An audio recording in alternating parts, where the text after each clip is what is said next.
रिश्ते एहसास से बनते हैं। रंग, नस्ल और चाल देखकर तो जानवर भी खरीदे जाते हैं।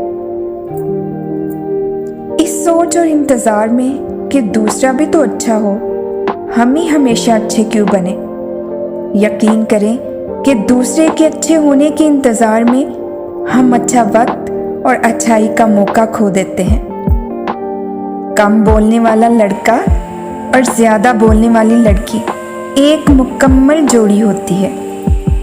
हर इंसान के अंदर दो भेड़िए होते हैं, एक अच्छाई का, दूसरा बुराई का।